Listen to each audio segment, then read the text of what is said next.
Hello everyone, welcome to Prince Electrical academy.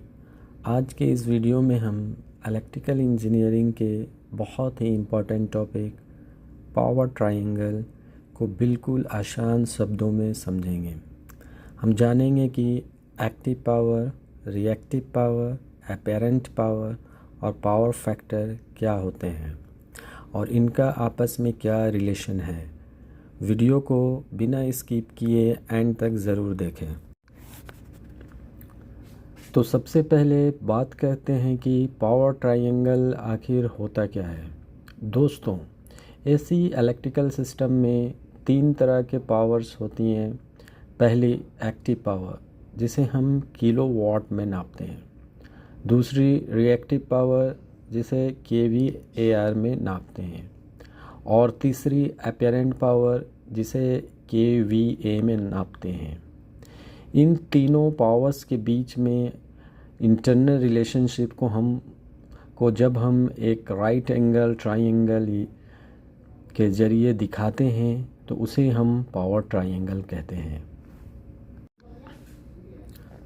चलिए अब इन्हें एक एक करके समझते हैं। सबसे पहले है एक्टिव पावर। इसे हम रियल पावर या यूज़फुल पावर भी कहते हैं, या वही पावर है जो असल में यूज़फुल वर्क करता है। जैसे हमारे घरों या इंडस्ट्रीज़ में मोटर्स का घूमना, लाइट का जलना या हीटर्स और मशीनों का चलना, यह सब एक्टिव पावर की वजह से मुमकिन होता है। इसकी यूनिट किलोवाट होती है। अब बात करते हैं रिएक्टिव पावर की।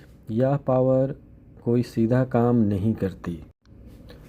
तो दोस्तों, रिएक्टिव पावर कोई सीधा काम नहीं करता, लेकिन इसके बिना हमारी इंडस्ट्रियों मशीनें जैसे मोटर्स और ट्रांसफार्मर्स काम भी नहीं कर सकते। क्योंकि इन डिवाइसेस में मैग्नेटिक फील्ड बनाने के लिए इस पावर की ज़रूरत होती है। यानी यह सिर्फ सोर्स और लोड के बीच ट्रेवल करती है और इसका यूनिट केवीएआर होता है। तीसरा पावर है अपैरेंट पावर। इसे आप टोटल पावर कह सकते हैं, जो हमारा जनरेटर या पावर सोर्स सप्लाई करता है। यह एक्टिव पावर और रिएक्टिव पावर का कम्बिनेशन होता है। किसी भी सिस्टम की कुल कैपेसिटी या ट्रांसफार्मर और अल्टरनेटर की रेटिंग हमेशा इसी में दी जाती है। इसका यूनिट केवीए होता है। इस डायग्राम को ध्यान से देखिए। इस राइट एंगल ट्रायंगल में जो नीचे की हॉरिजेंटल साइड है वो एक्टिव पावर किलोवाट को दिखाती है। जो वर्टिकल यानी खड़ी साइड है वो रिएक्टिव पावर केवीएआर है। और इन दोनों को मिलाने वाली जो हाइपोटेन्यूज है वो हमारी टोटल यानी अपैरेंट पावर केवीए को दर्शाता है। इसी ज्योमेट्री को हम पावर ट्रायंगल कहते हैं।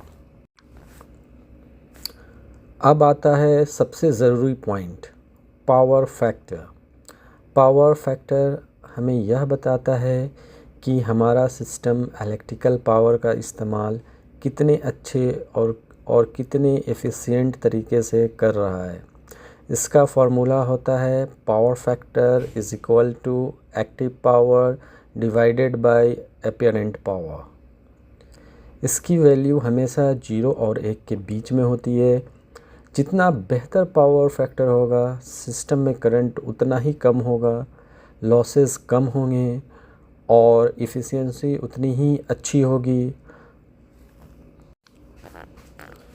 इसे एक छोटे से एग्ज़ाम्पल से समझते हैं। मान लीजिए हमारे पास एक सिस्टम है जिसकी एक्टिव पावर किलोवाट 80 है और टोटल अपैरेंट पावर केवीए 100 है।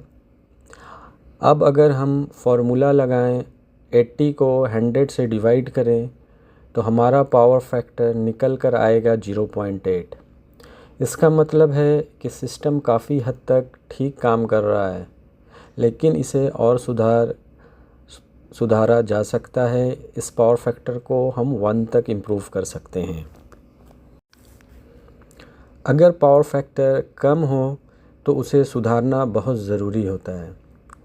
इसके लिए हमें इंडस्ट्री में कैपेसिटर बैंक या सिंक्रोनस कंडेंसर का इस्तेमाल करते हैं। अगर हम इसे नहीं सुधारें तो इलेक्ट्रिसिटी बोर्ड हमें एक्स्ट्रा पेनल्टी चार्ज करता है। पावर फैक्टर को इम्प्रूव करने के से सिस्टम का करंट घट जाता है, बिजली के एक्स्ट्रा लॉसेस कम होते हैं और वोल्टेज रेगुलेशन काफ़ी बेहतर हो जाता है, जिससे पेनल्टी से भी बचा जा सकता है। तो शॉर्ट में याद रखें, किलोवाट यानी काम करने वाली एक्टिव पावर, केवीएआर यानी मैग्नेटिक फील्ड बनाने वाली रिएक्टिव पावर, केवीए यानी टोटल अपैरेंट पावर और पावर फैक्टर मतलब किलोवाट अपॉन केवीए।